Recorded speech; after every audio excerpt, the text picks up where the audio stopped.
Good day, everyone. So for today, we will delve into the fascinating world of algebraic structures and explore three fundamental concepts: homomorphism, isomorphism, and automorphism. These terms describe different types of structures, preserving maps that reveal the underlying symmetries and relationships between mathematical concepts. Let's have a short background of three. Homomorphism is a map between two algebraic structures of the same types that preserve their operations. Isomorphism is a special type of homomorphism that is both bijective or one-to-one and onto, while automorphism is an isomorphism formed on algebraic structure to itself. So let's explore the term homomorphism. Comes from the Greek words homo means same and morphe meaning form or shape. It was introduced in the context of mathematics to describe a structure's preserving map between two algebraic structures. In mathematics, a homomorphism is a map between two algebraic structures of the same type, such as groups, rings, or vector spaces that preserve the operation defined this structure. So, homomorphism are used to relate different algebraic structures in a way that respects their operations. For example, in a group theory, a homomorphism between two groups ensures that the group operation is maintained under the mapping. This means that if you perform an operation on two elements of the first group and then apply the homomorphism, it will be the same as applying the homomorphism to each element first and then performing operation in the second group. So, I'll have two examples about homomorphism. For example, for the homomorphism determinant GLN quantity R to the R times of quantity 4 above, we have the familiar properties determinant I is equal to 1 and determinant quantity A minus 1 is equal to quantity determinant A minus 1. Similarly, for the real or complex exponential EZ, we know that E0 is equal to 1 and that E minus Z is equal to 1 all over EZ. And another example is, suppose that we wish to determine all possible homomorphism pi from Z7 to Z12, and for the solution, since the kernel of a pi must be a subgroup of Z7, there are only two possible kernels, which is 0. And all Z7, the image of a subgroup of Z7 must be a subgroup of Z12. Hence, there is no injective homomorphism. Otherwise, Z12 would have a subgroup of order 7, which is impossible. Consequently, the only possible homomorphism from Z7 to Z12 is the one mapping all the elements to 0. So that's all for homomorphism. The next discussant will be discuss about the isomorphism and automorphism. Thank you. Now let's discuss about isomorphism. An isomorphism is a bijective homomorphism. If there exists an isomorphism between two algebraic structures, they are considered structurally identical, meaning they have the same structure. Now, for example, for the cyclic group, the group of integers modulo n, z mod n z with addition is isomorphic to any cyclic group of order n.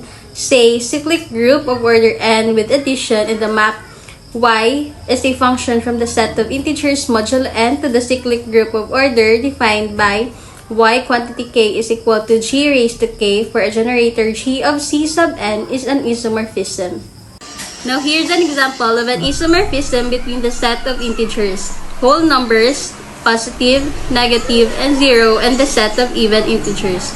For the sets, g is equal to ellipses negative 2, negative 1, 0, 1, and 2, and ellipses are the set of integers. For the sets, h is equal to ellipses negative 4, negative 2, 0, 2, 4, and ellipses are the set of even integers. Function f we define a function f that maps each element in G to its corresponding even counterpart in H, where f of x is equal to 2x for all x in G. So for the verifying isomorphism, number 1, homomorphism. We need to show that f preserves the addition operation. In simpler terms, adding two integers and then applying f should be the same as applying f to each integer individually and then adding the results. For example, f of a plus b is equal to 2 quantity a plus b is equal to 2a plus 2b. Next, for f quantity a plus f quantity b is equal to 2a plus 2b is equal to 2a plus 2b. Since f of quantity a plus b is equal to f of a plus f of b, the addition operation is preserved under the mapping f.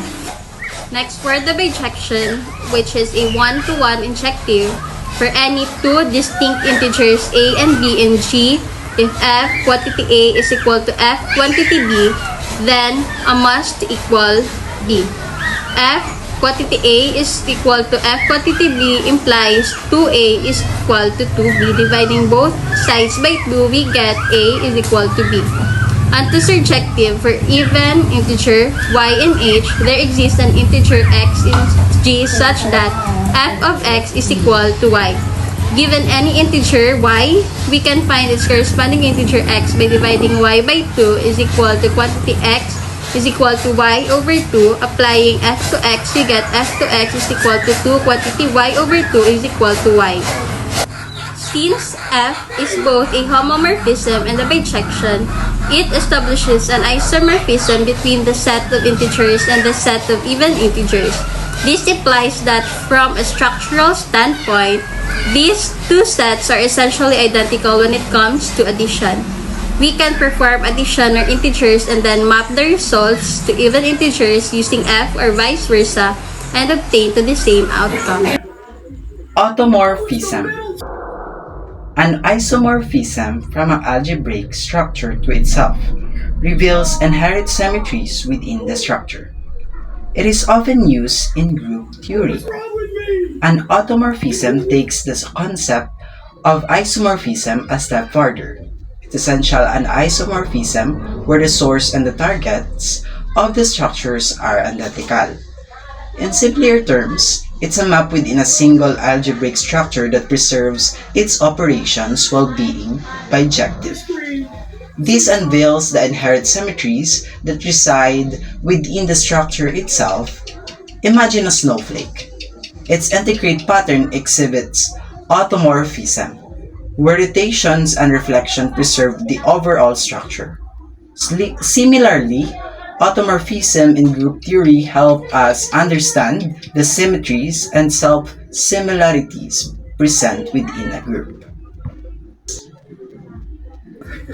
Next, we have also an example of automorphism, the dihedral group or D4. The dihedral group D4 represents the symmetries of a square.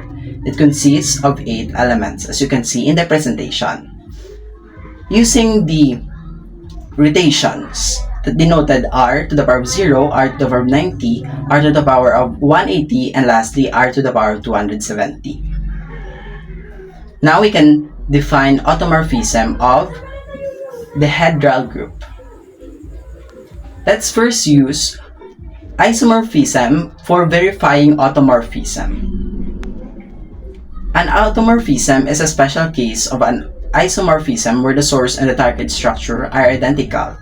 In our case, D4 in this example. Therefore, automorphism must preserve the operation in D4, which is rotation or reflection composition. For example, consider the reflection across the horizontal axis H, followed by a 90-degree counterclockwise rotation of d to the r to the power of 90 in D4. This can be represented as h times the r to the power of 90. So, as you can see in the presentation, this new composition v times r to the power of 180 represent a reflection across a different diagonal d2 in D4. We can verify this for all other combination or rotation and reflection in D4. Lastly, let's use bijection.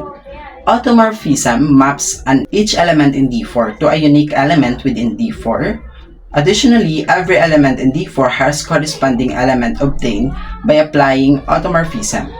Therefore, automorphism is bijective. It is because preserves the operation, composition, and the rotational or the reflection are bijective. It established an automorphism within the dihedral group D4. This automorphism reveals the inherent symmetries present in the square. A 90-degree counterclockwise rotation is equivalent to a specific sequence of reflection. In conclusion, homomorphism, isomorphism, and automorphism offer a powerful framework for exploring the intricate relationship between algebraic structures. They unveil hidden connections, expose underlying symmetries, and enable us to leverage knowledge from one mathematical domain to another. So by delving into these concepts, we gain a profound appreciation for the beauty and the interconnectedness that lies at the heart of mathematics. And that will be all for our presentation. Thank you very much.